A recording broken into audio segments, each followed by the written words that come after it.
Hello students, welcome to the class. आज के class में आप सभी का स्वागत है। तो लास्ट क्लास में हम बात कर रहे थे dual nature of matter and radiation. इसमें जो हमने बातें करी और हमारी जो चर्चा थी वो चल रही थी इलेक्ट्रॉन इमिशन को लेकर। यानी इलेक्ट्रॉन इमिशन यानी इलेक्ट्रॉन का निकलना कहाँ से? मेटल की सरफेस से, यानी मेटल की सरफेस से जब आप उसके लूजली बॉन्डेड इलेक्ट्रॉन या जो आउटर शेल का जो इलेक्ट्रॉन होता है, जब आप उस इलेक्ट्रॉन को निकालते हैं, उस इलेक्ट्रॉन के निकलने की घटना को हम इलेक्ट्रॉन इमिशन कहते हैं। अब ये जो इलेक्ट्रॉन निकालने की प्रक्रिया है वह विभिन्न प्रकार की हो सकती है, यानी वह कई प्रकार की हो सकती है। अब लास्ट हमने जो बात करी थी वो दो प्रकार की प्रक्रिया को लेकर बात करी थी, फोटो इलेक्ट्रिक इफेक्ट को लेकर, यानी फोटॉन्स की मदद से इलेक्ट्रॉन्स का निकालना, फिर थर्मोनिक यानी थर्मल इलेक्ट्रॉन्स यानी टेम्परेचर की मदद से इलेक्ट्रॉन को निकालना। आगे बढ़े तो आगे आज हम इलेक्ट्रॉन इमिशन और फोटो इलेक्ट्रिक इफेक्ट्स को लेकर थोड़ी और ज्यादा चर्चा करेंगे और इनके बारे में समझेंगे। The phenomena of emission of electrons from the surface of metal is called electron emission. धातु की सतह से इलेक्ट्रॉन के उत्सर्जन की घटना को इलेक्ट्रॉन उत्सर्जन कहा जाता है, यानी इलेक्ट्रॉन इमिशन कहा जाता है। The electron emission from a metal surface is possible if the energy possessed by electron is more than the work function of the metal। तो ये हमने बात करी थी, जो इलेक्ट्रॉन है वह मेटल की सरफेस से तभी हो पाएगा जो ऊर्जा आप उसे दे रहे हो इलेक्ट्रॉन मेटल को, वह उसके वर्क फंक्शन से ज्यादा होना चाहिए, यानी वह उसके कार्य की तुलना से ज्यादा होना चाहिए जो इलेक्ट्रॉन्स को निकालने के लिए बताया जाता है। वर्क फंक्शन आपको पता होगा, वर्क फंक्शन क्या है? वह मिनिमम एनर्जी यानी वो न्यूनतम जो ऊर्जा जो हम किसी मेटल को देते हैं उसके इलेक्ट्रॉन को बाहर निकालने के लिए। अगर इलेक्ट्रॉन्स द्वारा प्राप्त की गई ऊर्जा धातु के कार्य की तुलना में अधिक होती है तो धातु की सतह से इलेक्ट्रॉन उत्सर्जन संभव है। यानी अगर आप जो ऊर्जा दे रहे हैं धातु की वर्क फंक्शन से ज्यादा है तो धातु से इलेक्ट्रॉन निकलना संभव है, यानी इलेक्ट्रॉन निकाला जा सकता है। आगे देखें, the required energy for electron emission from the metal surface can be supplied to the free electrons by one of the following physical process. अब अलग अलग प्रकार के जो है प्रक्रियाएं हैं जिन प्रक्रियाओं की मदद से हम इलेक्ट्रॉन्स को निकाल सकते हैं। अब जैसे कि धातु की सतह से इलेक्ट्रॉन उत्सर्जन के लिए आवश्यक ऊर्जा निम्नलिखित भौतिक प्रतिक्रियाओं या प्रक्रियाओं में से एक द्वारा मुक्त इलेक्ट्रॉन्स को प्रदान की जा सकती है। अब वह कौन सी प्रक्रिया है, इनको एक बार हम देख लेते हैं। सबसे पहला होता है थर्मोइक इमिशन यानी थर्मल। अब देखिए, जहां भी फिजिक्स हो या केमिस्ट्री हो, अगर थर्मल वर्ड आता है तो थर्मल का मतलब होता है वह जो टेम्परेचर या तापमान से किसी भी प्रकार से लिंक हो। तो यहाँ पर तापमान और टेम्परेचर की मदद से इलेक्ट्रॉन के निकालने की प्रक्रिया की बात कर रहे हैं। थर्मोनिक इमिशन क्या होता है उसको भी एक बार देख लेते हैं। It is the phenomena of emission of electrons from the metal surface when heated suitably. तो थर्मोनिक उत्सर्जन यह एक घटना है जब किसी धातु की सतह से उपयुक्त रूप से गर्म करने पर इलेक्ट्रॉन को उत्सर्जन होता है। यानी इलेक्ट्रॉन का उत्सर्जन कब होगा? थर्मोनिक इमिशन में, जब हम धातु को गर्म करेंगे। अब जो धातु को गर्म किया जा रहा है वह उस ऊर्जा से ज्यादा हो जो उसकी वर्क फंक्शन की एनर्जी है, यानी वर्क फंक्शन की ऊर्जा है। The emitted electrons called thermal electrons और थर्मोइंस। तो यानी जो उत्सर्जित इलेक्ट्रॉन को थर्मल इलेक्ट्रॉन या थर्मियोन कहा जाता है। यानी जो इलेक्ट्रॉन उत्सर्जित हो रहे हैं तो उनको थर्मल इलेक्ट्रॉन कहा जाएगा, यानी वह थर्मल की मदद से उत्सर्जित हो रहे हैं, या फिर उन्हें हम बोलते हैं शॉर्ट में थर्मोइंस कहते हैं, राइट। तो ये चीज आप याद रखेंगे। चलिए next, photo electric emission. Photo electric emission को देखते हैं। It is the phenomena of emission of electrons from the surface metal when light radiation of suitable frequency falls on it. तो फोटो इलेक्ट्रिक इमिशन या photo electric निर्गम क्या होता है?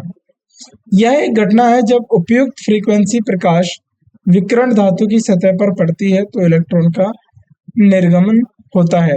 यानी it is the phenomena of emission of electrons, यानी electrons में से जो फोटॉन्स अगर सूटेबल फ्रीक्वेंसी की लाइट किसी मेटल पे पड़ती है तो उस मेटल में से इलेक्ट्रॉन्स को निकलना। अब वो मेटल्स में से इलेक्ट्रॉन्स क्यों निकल रहे हैं? क्योंकि उसके ऊपर जो लाइट है वह पड़ी है। अब यानी लाइट की मदद से वो जो है इलेक्ट्रॉन्स निकल रहे हैं, तो इसको हम बोलते हैं फोटो इलेक्ट्रिक एमिशन। लेकिन यहाँ पर एक ध्यान देना चाहिए आपको, एक वर्ड है सूटेबल फ्रीक्वेंसी। अब सूटेबल फ्रीक्वेंसी से यहाँ पर क्या समझेंगे आप, देखो जो मेटल होता है उसका एक वर्क फंक्शन होता है जिसको हम बोलते हैं डब्ल्यू नॉट या फिर फाई नॉट की मदद से जानते हैं, इसके रूप में हमने देखा है। अब जो मेटल की जो फ्रीक्वेंसी है, जो मेटल की फ्रीक्वेंसी, वो जो सूटेबल फ्रीक्वेंसी है, वो क्यों हमने बताई है, क्योंकि आपको पता है E equals to h nu, यानी फ्रीक्वेंसी से हम ऊर्जा का पता लगा सकते हैं। यानी उस फ्रीक्वेंसी वह सूटेबल इसलिए बोला गया क्योंकि वह ऊर्जा उतनी होनी चाहिए या उससे अधिक होनी चाहिए जो मेटल का वर्क फंक्शन है। यानी मेटल के वर्क फंक्शन से, कार्य शक्ति से अधिक होनी चाहिए जो हम मेटल में से इलेक्ट्रॉन्स को निकालना चाहते हैं, इसीलिए वहां पर सूटेबल फ्रीक्वेंसी बोला गया। Here the energy to be free electrons for their emission is being supplied by light photon। तो यहाँ पर मुक्त इलेक्ट्रॉन को उन्मुक्ति के लिए ऊर्जा प्रकाश फोटोन द्वारा प्रदान की जा रही है। The emitted electrons called photo electrons। तो यहाँ पर जो ऊर्जा प्रदान की जा रही है इलेक्ट्रॉन्स से निकालने के लिए, वह किसके द्वारा की जा रही है, वह प्रकाश की मदद के द्वारा की जा रही है। और जो इमिटेड इलेक्ट्रॉन्स है या जो उन्मुक्त इलेक्ट्रॉन्स है उनको हम फोटो इलेक्ट्रॉन्स कहते हैं। वहां पर हम उनको थर्मल इलेक्ट्रॉन्स कहते हैं, थर्मोइंस बोलते हैं। ठीक, नेक्स्ट आता है फील्ड इमिशन और कोल्ड कैथोड इमिशन। अब इसको समझते हैं, फील्ड इमिशन और कोल्ड कैथोड इमिशन क्या होता है। फील्ड निर्यात या ठंडे कैथोड निर्यात, यानी इमिशन का मतलब उन्मुक्तता या फिर निर्यात इलेक्ट्रॉन्स का। It is the phenomena of emission of electron from the surface of a metal under the application of strong electric field। यानी यह एक घटना है कि जब मजबूत विद्युत क्षेत्र के आवेदन के तहत धातु की सतह से इलेक्ट्रॉन का निर्यात होता है।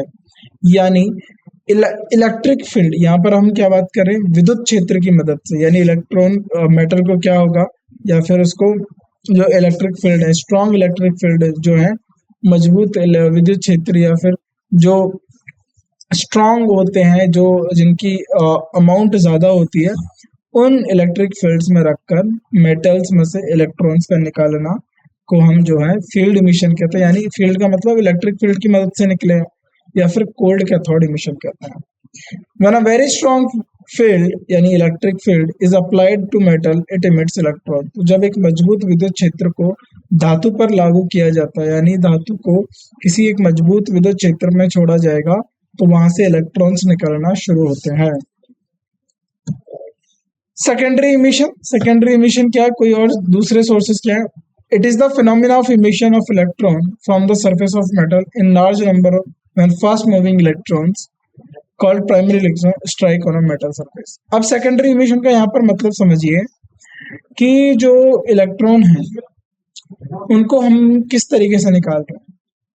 उन इलेक्ट्रॉन्स को अब हम उनके ऊपर जो दूसरे इलेक्ट्रॉन्स हैं उनको छोड़ रहे हैं, और उसकी वजह से उनमें क्या हो जाएगा, कोलिजन हो जाएगा, यानी टकराव होगी, और उसकी वजह से जो मेटल के इलेक्ट्रॉन्स है वो निकलेंगे। यानी यहाँ पर हम सेकेंडरी इमिशन यानी सेकेंडरी इलेक्ट्रॉन्स यानी दूसरे इलेक्ट्रॉन्स की मदद लेकर जो हमारे इलेक्ट्रॉन्स है उनको हम निकाल रहे हैं।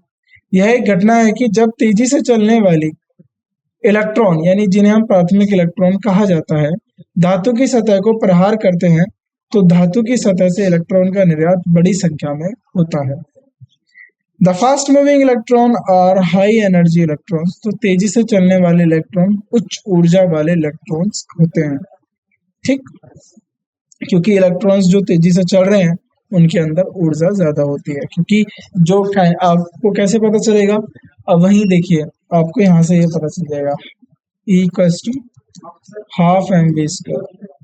ठीक है, तो ये काइनेटिक एनर्जी है, तो काइनेटिक एनर्जी इज एनर्जी, और यहाँ पर ये जो ऊर्जा है ये किसके ऊपर है, ये वेग के ऊपर निर्भर है, यानी वेलोसिटी के ऊपर निर्भर है।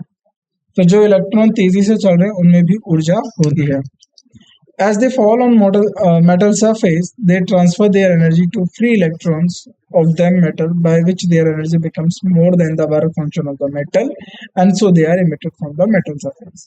अब कहने का मतलब ये है कि जो वो इलेक्ट्रॉन्स मेटल सरफेस पे स्ट्राइक होते हैं या गिरते हैं, तो जो ये बहुत तेजी से इलेक्ट्रॉन चलते आ रहे हैं, इनके पास ऊर्जा होती है, तो ये मेटल सरफेस पे टकराए और जो अपनी ऊर्जा है वो इलेक्ट्रॉन्स, जो मेटल्स के इलेक्ट्रॉन्स हैं उनको दे दिया गया, और उस ऊर्जा की मदद से वो जो दूसरे इलेक्ट्रॉन्स है वो वहां से बाहर निकल जाएंगे। तो वो क्या हो जाएंगे, becomes more than the work function of a metal and they are emitted through the metal surface, और वो मेटल सरफेस से निकल जाएंगे। जैसे ही वे धातु की सतह पर गिरते हैं वह अपनी ऊर्जा को धातु के मुक्त इलेक्ट्रॉन्स को स्थानांतरित करते हैं, यानी वह अपनी ऊर्जा, जो तेजी से इलेक्ट्रॉन चल रहे हैं, वह अपनी ऊर्जा धातु के इलेक्ट्रॉन्स को दे देते हैं, जिससे उनकी ऊर्जा धातु के कार्य या कार्य की तुलना में अधिक हो जाती है, यानी वर्क फंक्शन की तुलना में जो है अधिक हो जाती है, और इसलिए वह धातु की सतह से निष्कासित हो जाते हैं, यानी निकल जाते हैं। Next, it is the phenomena of emission of electrons from the surface of metals when radiation of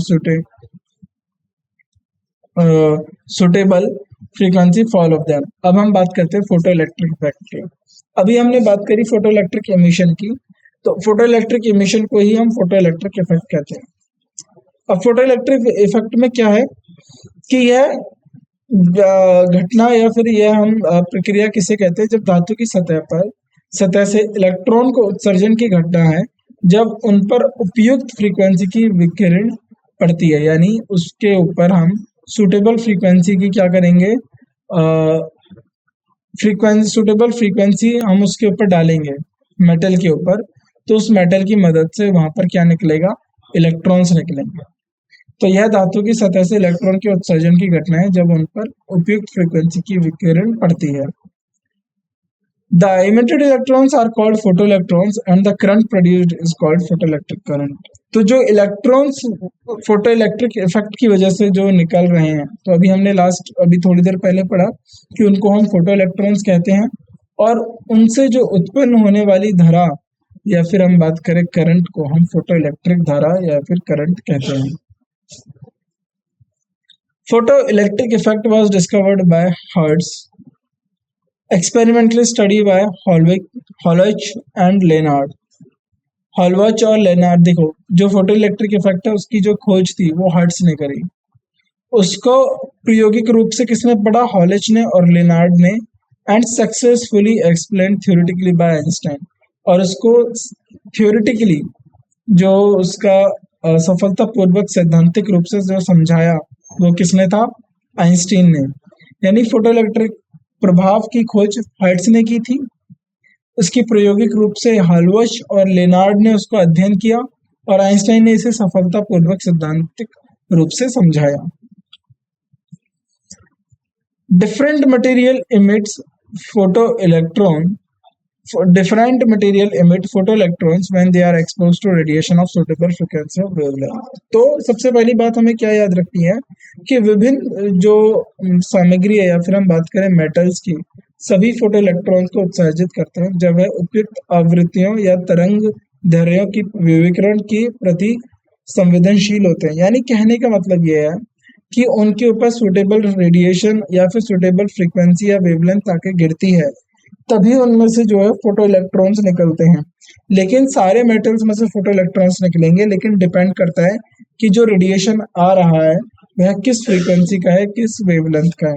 अगर उसकी फ्रीक्वेंसी की जो ऊर्जा है उस मेटल के वर्क फंक्शन से ज्यादा हुई तो वहां से इलेक्ट्रॉन्स का निकलना जो है शुरू हो जाएगा। एग्जाम्पल, उदाहरण के लिए देखते हैं, alkali metals like lithium, sodium, potassium, caesium etcetera shows photoelectric effect with visible light. तो उदाहरण के लिए अल्कली धातु हो गए जैसे कि लिथियम हो गया, सोडियम हो गया, पोटेशियम हो गया, सीजियम हो गया आदि, प्रकाश के साथ फोटो इलेक्ट्रिक इफेक्ट दिखाते हैं। तो ये जो विजिबल लाइट है ना, जिस लाइट में हम देख पाते हैं, यह इसी लाइट के ऊपर जो है फोटो इलेक्ट्रिक इफेक्ट दिखाने लगते हैं। क्यों? क्योंकि इसकी जो फ्रीक्वेंसी है उसी फ्रीक्वेंसी में उतनी ऊर्जा है कि वह उसके वर्क फंक्शन से ज्यादा है और फोटो इलेक्ट्रिक इफेक्ट हो पा रहा है। Whereas the metal like zinc, cadmium, magnesium etc. are sensitive only to ultraviolet light।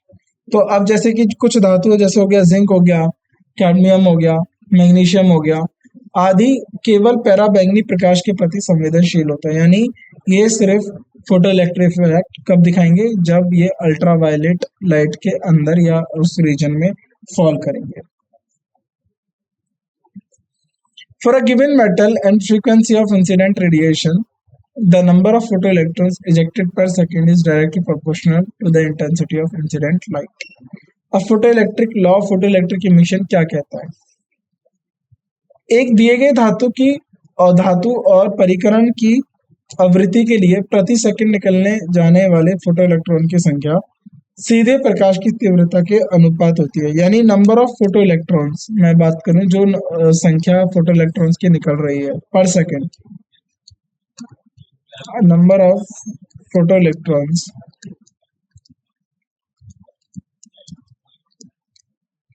किसके सीधे समानुपाती होती है? Intensity of the incident light, intensity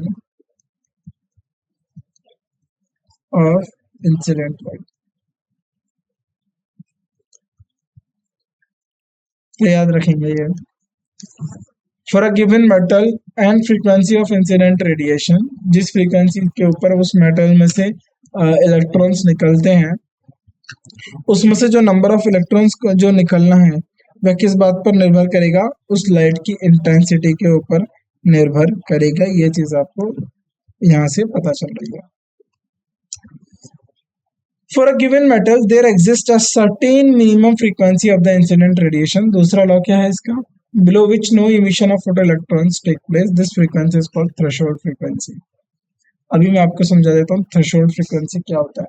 किसी दिए गए धातु के लिए ऐसी कुछ न्यूनतम आवृत्ति होती है घटना की विकिरण की जिसके नीचे कोई फोटो इलेक्ट्रॉन का उत्सर्जन नहीं होता। इस आवृत्ति को थ्रेशोल्ड फ्रीक्वेंसी कहा जाता है। देखो कहने का मतलब ये है, मान लीजिए कोई मेटल हो गया X, उसका वर्क फंक्शन है W0 और उसका वर्क फंक्शन हो गया स्मॉल x।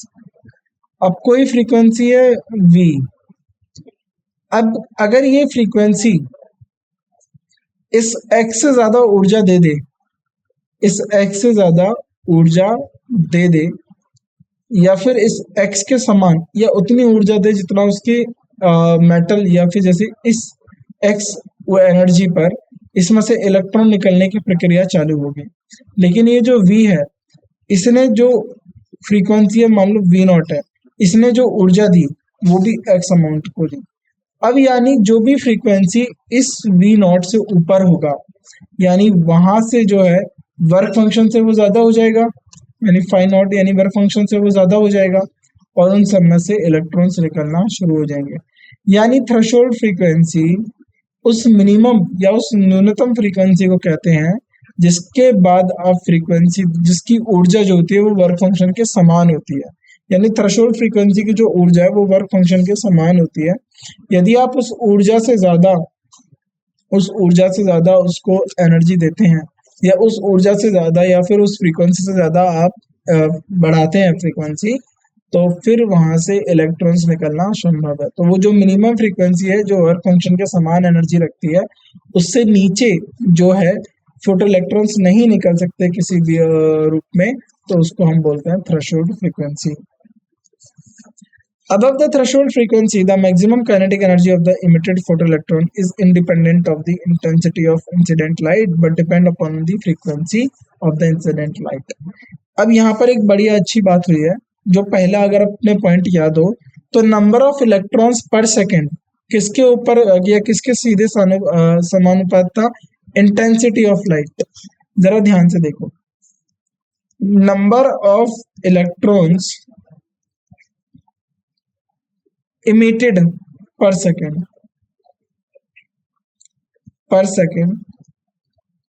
यह किसके ऊपर किसके डायरेक्टली प्रोपोर्शनल था? Intensity of light.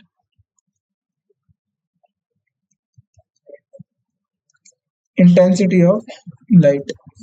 अब कहा यह जा रहा है कि जब थ्रेशोल्ड फ्रीक्वेंसी से ज्यादा की फ्रीक्वेंसी आप दे रहे हो, यानी यहां से फोटो इलेक्ट्रॉन्स निकलना शुरू हुए।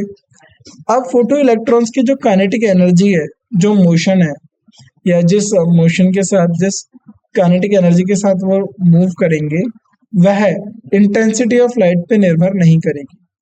यानी फोटो इलेक्ट्रॉन्स की जो काइनेटिक एनर्जी है वह इंडिपेंडेंट हो जाएगी इंटेंसिटी ऑफ इंसिडेंट लाइट। तो फिर वह किस पे निर्भर करेगी?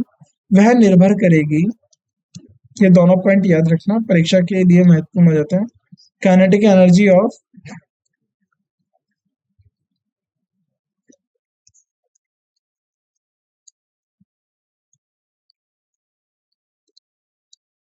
किस पे करेगी? Frequency,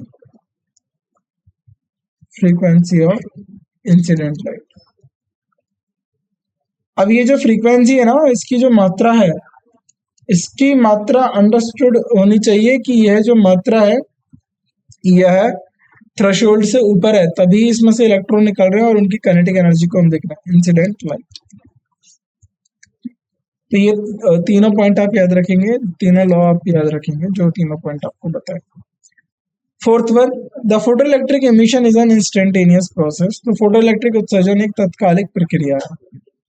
The time lag between the incidence of radiation and emission of photoelectron is very small, less than even 10 raised to power -9 second, यानी 1 नैनो सेकेंड का भी टाइम नहीं होता है कि तुरंत उस पर रेडिएशन पड़ा और तुरंत उससे फोटो इलेक्ट्रॉन्स निकलने शुरू हुए। यानी रेडिएशन और फोटो इलेक्ट्रॉन्स के निकलने का जो समय है वो 10 की पावर -9 यानी 1 नैनोमीटर से 1 नैनो सेकेंड से भी कम है। Einstein photo electric equation. अब हम देखते हैं आइंस्टाइन की क्या फोटो इलेक्ट्रिक इक्वेशन थी। जब आपने अभी देखा था हॉलेच और लेनार्ड ने इसको साइंटिफिकली वो प्रैक्टिकली प्रूव पढ़ा, एक्सपेरिमेंटली इसके ऊपर स्टडी करी, और आइंस्टाइन ने इसको क्या पढ़ा, थियोरेटिकली इसका एक्सप्लेनेशन दिया, और हर्ट्ज ने फोटो इलेक्ट्रिक इफेक्ट का क्या करा, एक्सपेरिमेंट करा। Einstein explained the various laws of photoelectric emission on the basis of Planck's quantum theory। तो आइंस्टाइन ने प्लैंक के क्वांटम सिद्धांत के आधार पर फोटो इलेक्ट्रिक निर्वहन के विभिन्न कानूनों का या फिर बात करें विभिन्न लॉ का व्याख्या करी। क्या थे वो? According to the Planck's quantum theory, Planck's की क्वांटम थ्योरी क्या कहता है कि लाइट का जो रेडिएशन है, light radiation consist of tiny particles called quanta. यानी जो लाइट है वो एक कंटिन्यूअस प्रोसेस नहीं है, ठीक है। अब उसके अंदर क्या है, टेनी पार्टिकल्स होते हैं जिनको हम बोलते हैं क्वांटा। यानी प्लैंक के जो क्वांटम सिद्धांत के अनुसार प्रकाश विकिरण की ऊर्जा के छोटे छोटे पैकेट्स में होती है। यानी जो प्रकाश विकिरण है वो छोटे पैकेट्स में जो है ट्रांसफर होता है, यानी लाइट से जो एनर्जी आ रही है वो स्मॉल पैकेट्स के अंदर आ रही है। जैसे मान लो जैसे टॉफी का पैकेट हो जाता है, कैंडीज के पैकेट हो जाते हैं, इसके रूप में वो एनर्जी वहां पर आ रही है, जिनको क्या बोला जाता है, क्वांटा बोला जाता है। One quanta of light radiation is called photon which travels with the speed of light. तो प्रकाश के विकिरण के एक क्वांटम को फोटोन कहा जाता है जो प्रकाश की गति के साथ जो है यात्रा करता है। द एनर्जी ऑफ फोटोन, तो फोटोन की एनर्जी क्या, जिस फ्रीक्वेंसी के साथ वो है यात्रा कर रहा है, E equals to h nu, where h is the Planck constant and nu is the frequency of light. तो ये पता है जहां पर h जो है प्लैंक का स्थिरांक है और वही न्यू क्या है, फ्रीक्वेंसी है। Einstein assumed that one photoelectron is ejected from a metal surface if one photon of suitable right radiation fall on it। तो आइंस्टाइन ने ऐसा माना कि उपयुक्त प्रकाश विकिरण में से का एक फोटोन किसी धातु की सतह पर गिरता है तो एक फोटो इलेक्ट्रॉन उस धातु की सतह से निकलता है। यानी धातु पे एक फोटोन आया और एक फोटोन आया तो वहां से एक फोटो इलेक्ट्रॉन निकला, यानी एक फोटोन उतनी एनर्जी लेके आ रहा है जितने से एक इलेक्ट्रॉन निकल जाएगा। Consider a photon of a light of frequency view new incident on a photosensitive metal surface. तो अब वो बोलता है कि जो फोटोन है उसकी जो फ्रीक्वेंसी को आप न्यू मानिए, जो फोटो सेंसिटिव धातु पर आके गिर रहा है, तो उसकी एनर्जी क्या हो गई, E equals to h nu. तो उस एक फोटोन की एनर्जी होगी E equals to h nu. A part of energy of the photon is used in liberating the electron from metal surface which is equal to the work function of the metal surface। तो जो photon है उसकी जो ऊर्जा है उसका एक ऊर्जा उसका वर्क फंक्शन के लिए लग जाता है। जैसे आपको पता है अभी वर्क फंक्शन पढ़ा कि वर्क फंक्शन में हमें मिनिमम फ्रीक्वेंसी जो मिनिमम एनर्जी चाहिए जिस एनर्जी से उसमें से इलेक्ट्रॉन निकाला जा सकता है मेटल में से।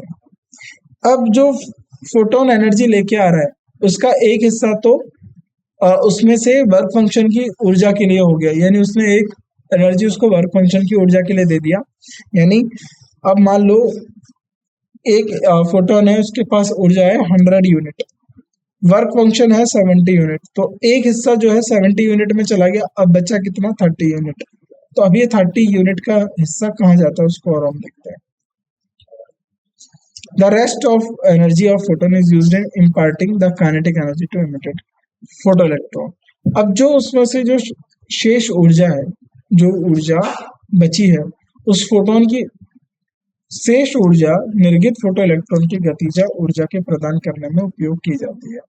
यानी जो गतिजा ऊर्जा है, यानी जो काइनेटिक एनर्जी है, जो ऊर्जा बची हुई, अब वो जो टोटल एनर्जी थी फोटोन में से, जो एक वर्क फंक्शन में यूज हो गई, और जो ऊर्जा बची हुई है, उस ऊर्जा का जो वह हिस्सा जो बच गया है, वह अब काइनेटिक एनर्जी के रूप में उस इलेक्ट्रॉन को दिया जाएगा। तो kinetic energy of photo electron को आप कैसे लिखेंगे? E equals to half m v square equals to h nu, वो वर्क फंक्शन के बराबर हो गया। देखो यहाँ से ये समझ जाओ, टोटल ऊर्जा कितना लेके चल रहा था एक photo electron, E equals to h nu. अब यह ऊर्जा दो हिस्सों में बट गई, कहाँ? एक तो वर्क फंक्शन में, उसके साथ साथ फोटो इलेक्ट्रॉन्स को काइनेटिक एनर्जी देने में। और काइनेटिक एनर्जी को आप कैसे लिख सकते हो? के ई या फिर हाफ एम वी स्क्वायर को आप लिख सकते हो एच न्यू माइनस वाई। तो ये जो ऊर्जा बची है टोटल में से वर्क फंक्शन की ऊर्जा माइनस करके ये उसकी काइनेटिक एनर्जी हो जाएगी। This equation is called Einstein photo electric equation. तो इस समीकरण को आइंस्टाइन फोटो इलेक्ट्रिक समीकरण कहा जाता है। If the incident photon is of threshold frequency V naught, then the incident photon of energy V naught is just sufficient to eject the electron from the metal surface without imparting to the kinetic energy. Hence, H V naught must be equal to the work function of the metal. अब देखो ये जो energy आई थी half equals to m v square. अब मान लो अब जो फ्रीक्वेंसी है वो थ्रेशोल्ड फ्रीक्वेंसी के बराबर रही, थ्रेशोल्ड फ्रीक्वेंसी के बराबर रही, तो यानी वी एच न्यू नॉट, और ये किसके बराबर होता है? थ्रेशोल्ड यानी वर्क फंक्शन के बराबर। तो यहाँ पर काइनेटिक एनर्जी क्या हो जाएगी? जीरो हो जाएगी।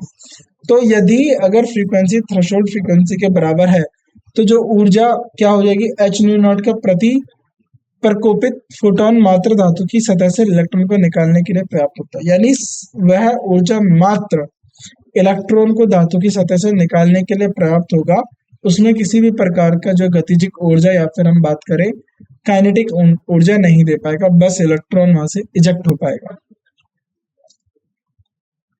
ठीक, तो ये अब हमारी इक्वेशन क्या हो जाती है? यानी half m v square equals to h nu minus work function. अब इसको मेरे को आपको पता है कि वर्क फंक्शन यानी थ्रेशोल्ड फ्रीक्वेंसी, थ्रेशोल्ड फ्रीक्वेंसी जो ऊर्जा होती है वह वर्क फंक्शन के बराबर होती है। तो थ्रेशोल्ड फ्रीक्वेंसी को हम न्यू नॉट से लिखते हैं। अब काइनेटिक एनर्जी को इस तरीके से लिख सकते हैं, K equals to half m v square, h common ले लेंगे, न्यू माइनस न्यू नॉट। ठीक, तो ये फॉर्मूले याद रखिएगा। Explanation of laws of photo electric emission. अब जो हमने लॉज पढ़े, अब उनका एक्सप्लेनेशन देख लेते हैं किस तरीके से एक्सप्लेन करा। पहले क्या था? Number of photo electrons emitted per second depends upon directly proportional to the intensity of incident light। तो जो फोटोन्स की संख्या किस पर निर्भर करती है? सीधे समानुपात होती है प्रकाश की तीव्रता पर।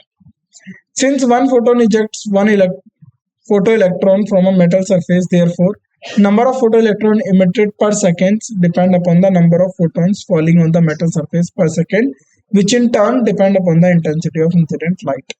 चूंकि एक फोटोन एक मेटल सतह से एक फोटो इलेक्ट्रॉन को निकालता है, इसलिए प्रति सेकंड निकलने जाने वाले फोटो इलेक्ट्रॉन की संख्या प्रति सेकंड मेटल सतह पर पकड़ने वाले फोटोन्स की संख्या पर निर्भर करती है, जो बारी में प्रकाश की तीव्रता के ऊपर निर्भर करती है। यानी photons ejected one photo electron from a metal surface, तो एक फोटोन एक इलेक्ट्रॉन निकाल रहा है, तो जितने ज्यादा फोटो इलेक्ट्रॉन्स निकलेंगे यानी उतने ही उसके ऊपर फोटॉन्स फॉल हुए, यानी उसके ऊपर 100 फोटॉन्स फॉल हुए तो 100 इलेक्ट्रॉन्स उसमें से निकलेंगे। राइट, चलिए नेक्स्ट आगे बढ़ते हैं। The intensity of light is increase, the number of incident photons increases.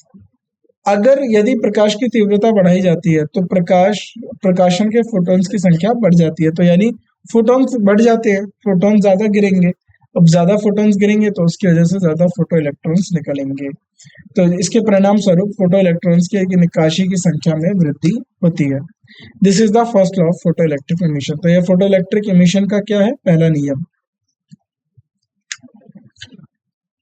आप देखिए, अगर थ्रेशोल्ड फ्रीक्वेंसी ज्यादा हो जाती है, यानी अब जो हम फ्रीक्वेंसी दे रहे हैं वो कम है और थ्रेशोल्ड फ्रीक्वेंसी ज्यादा है, तो काइनेटिक एनर्जी यानी नेगेटिव हो गई, जो कि इम्पॉसिबल है। तो इसका मतलब है कि फोटो इलेक्ट्रिक इमिशन होगा ही नहीं। If V is lesser than V naught, यानी kinetic energy, that means kinetic energy is negative, which is impossible. Hence, photoelectric emission does not take place for the incident radiation below the threshold frequency. या अगर हम ध्यान दें तो अगर जो V है वो V नॉट की मात्रा से कम होता है तो काइनेटिक एनर्जी नकारात्मक है, जो असंभव है। तो अंततः क्या हो जाएगा, थ्रेशोल्ड फ्रीक्वेंसी के नीचे घटित विकिरण के लिए फोटो इलेक्ट्रॉन उत्सर्जन नहीं होता। This is second law of photo electric emission. Photo electric उत्सर्जन का यह दूसरा नियम है। अगर उसकी फ्रीक्वेंसी ज्यादा हो जाती है थ्रेशोल्ड फ्रीक्वेंसी से, यानी जो फोटॉन्स उन पर गिर रहे हैं उनकी फ्रीक्वेंसी थ्रेशोल्ड फ्रीक्वेंसी से ज्यादा होती है, this means kinetic energy of photo electrons depends on the frequency और वेवलेंथ ऑफ इंसिडेंट लाइट। तो इसका मतलब यह है कि फोटो इलेक्ट्रॉन की गतिज ऊर्जा प्रकाश की आवृत्ति या पर निर्भर करेगी। यानी किसके ऊपर निर्भर करेगी, फ्रीक्वेंसी ऑफ लाइट पे। यानी किसके ऊपर निर्भर करेगी एनर्जी, उसकी फ्रीक्वेंसी ऑफ लाइट पे। अगर ज्यादा फ्रीक्वेंसी ऑफ लाइट बढ़ोगी तो उसके अंदर काइनेटिक एनर्जी की संख्या ज्यादा हो जाएगी। If the intensity of incident light radiation is increased, the number of incident photons falling per second on the metal surface increase, but the energy of photons remain the same. तो अभी हमने ये बात करी थी कि जो इंटेंसिटी है, जो तीव्रता है, अगर तीव्रता बढ़ा देंगे तो उससे जो फोटो इलेक्ट्रॉन्स निकल रहे हैं उनकी संख्या बढ़ जाएगी और फोटॉन्स की संख्या जो है बढ़ जाएगी जो मेटल के ऊपर आके गिरते हैं। यदि लेकिन उससे उसकी एनर्जी पर किसी भी प्रकार का प्रभाव नहीं पड़ेगा। यदि प्रकाश विकिरण की तीव्रता बढ़ा दी जाती है तो प्रति सेकंड धातु की सतह पर गिरने वाले प्रकाशित फोटॉन्स की संख्या बढ़ जाती है, लेकिन प्रत्येक फोटोन की ऊर्जा वैसी ही रहती है। This is the third law of photo electric emission और यह फोटो इलेक्ट्रिक का नियमितता का तीसरा नियम है। Next, the phenomena of photoelectric emission has been conceived as an effect of elastic collision between the photons and electrons inside the metal. तो अब कहने का मतलब ये है कि जो फोटो इलेक्ट्रिक जो आप पढ़ते हैं इमिशन है, जो निर्यास है की घटना को एक फोटोन और धातु के भीतर के इलेक्ट्रॉन के बीच के प्रतिष्ठित टकराव को प्रभाव के रूप में समझाया गया है। यानी कहने का मतलब है कि ये मेटल सरफेस है, इसके ऊपर एक फोटोन आया तो इसके अंदर जो इलेक्ट्रॉन है और जो मेटल है वो आपस में टकराए, इलास्टिक कॉलिजन हुआ। इलास्टिक कॉलिजन से जो फोटोन के पास ऊर्जा थी वो उसने अपने इलेक्ट्रॉन को ऊर्जा दे दी। यदि वो ऊर्जा उस थ्रेशोल्ड फ्रीक्वेंसी या बात करें वर्क फंक्शन से ज्यादा हो गई तो ये तुरंत मेटल की सरफेस को छोड़ देगा, नहीं हुई तो वो मेटल सरफेस में रहेगा। As a result of it, the absorption of energy by the electron of metal from the incident photon is single event which involves transfer of energy at once without any time lag. तो कहने का मतलब यह है जो ये टकराव हो रहा है इसके परिणाम स्वरूप धातु के इलेक्ट्रॉन्स द्वारा प्रकोपी फोटोन से ऊर्जा का अवशोषण एक एकल घटना है जिसमें किसी भी समय की देरी के बिना एक बार में ऊर्जा का हस्तांतरण होता है। ठीक, तो यहां तक आपको समझ में आया।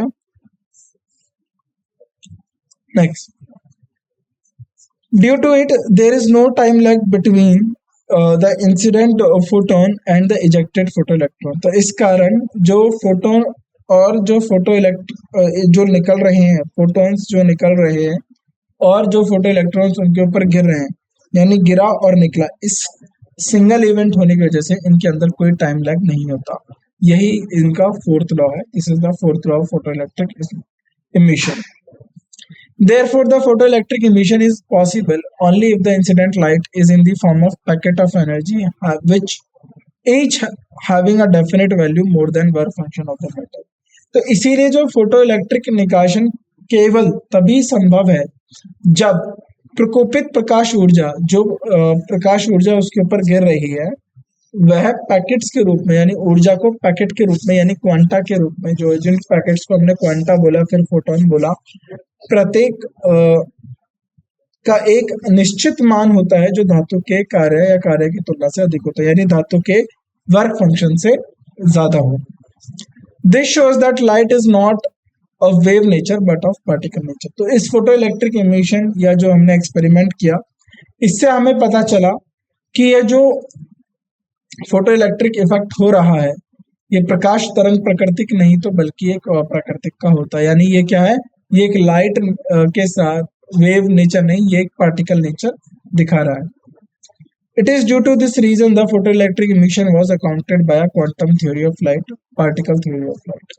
यानी इसी कारण फोटोइलेक्ट्रिक निर्वाहन को प्रकाश के क्वांटम सिद्धांत यानी प्रकाश के कण सिद्धांत द्वारा समझाया गया था. यानी इसीलिए हमने इसको फोटोइलेक्ट्रिक यानी क्वांटा थ्योरी ऑफ लाइट या क्वांटा की मदद से, इसको theory of particle theory of light की मदद से इसको समझाया, quantum theory of light. According to Einstein theory of photoelectric emission, one incident photon of light can eject one photoelectron from the metal surface. तो ध्यान देने वाली बात यह है कि फोटोइलेक्ट्रिक निर्यात के आइंस्टाइन के सिद्धांत के अनुसार एक प्रकाश का घटनास्थ फोटोन धातु की सतह से एक फोटो इलेक्ट्रॉन को निकाल सकता है, केवल एक. तो एक फोटोन केवल एक इलेक्ट्रॉन को निकाल सकता है. But it does not mean that number of photoelectrons emitted from the metal surface will be equal to the number of photons incident on it. लेकिन इसका मतलब ये नहीं है कि धातु की सतह से निकाले गए फोटो इलेक्ट्रॉन की संख्या उस पर पड़ने वाले फोटॉन्स की संख्या के बराबर होगी. यानी ये इसी बात को कॉन्ट्राडिक्टरी कर दिया. कैसे? In fact all the photons falling on the metal surface are involve not only in ejecting the photo electrons from the metal surface but in so many process also. कहने का मतलब ये है कि वास्तव में प्रैक्टिकली क्या होता है कि जो धातु की सतह पर जो फोटॉन्स पड़ रहे हैं या जो गिर रहे हैं, जो उस एनर्जी से, लाइट एनर्जी से आ रहे हैं, वह सिर्फ इलेक्ट्रॉन्स को निकालने का कार्य नहीं करते बल्कि वह अन्य प्रक्रियाओं में भी शामिल होते हैं, जिसकी वजह से वहां से उनकी जो एनर्जी है दूसरी जगह पर लॉस हो रही है. As a result of which the ratio of number of photo electrons ejected to the number of photons falling on the metal surface is less than 1. जिसके परिणाम स्वरूप निकाले गए फोटो इलेक्ट्रॉन की संख्या का धातु की सतह से पड़ने वाले फोटॉन्स की संख्या का अनुपात कम होता है. यानी इसका परिणाम क्या होता है कि हमने ये देखने को मिला कि फोटॉन्स ज्यादा तो आ रहे हैं लेकिन फोटो इलेक्ट्रॉन्स कम हैं. तो इसके पीछे का रीजन यही है कि वह और भी किसी दूसरे प्रोसेस में इन्वॉल्व होते हैं.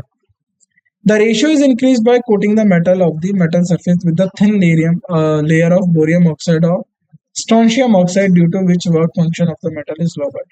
तो ये जो नंबर है, ये जो अनुपात है, इस अनुपात को बढ़ाने के लिए हमें क्या करते हैं, धातु की सतह को बोरियम ऑक्साइड या स्ट्रोंशियम ऑक्साइड की परत से लेपन से बढ़ाया जाता है, जिससे धातु की सतह का कार्य घट जाता है. यानी वर्क फंक्शन कम हो जाएगा. वर्क फंक्शन कम हो जाएगा यानी अब लेस फ्रीक्वेंसी में भी ज्यादा जो है इलेक्ट्रॉन का इजेक्ट करना यानी निकलना इजी हो जाएगा.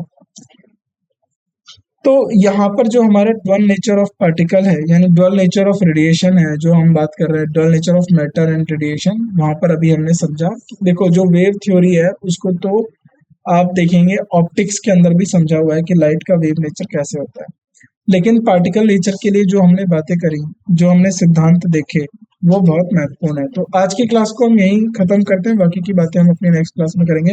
आप सभी का धन्यवाद हमसे जुड़ने के लिए. Thank you so much.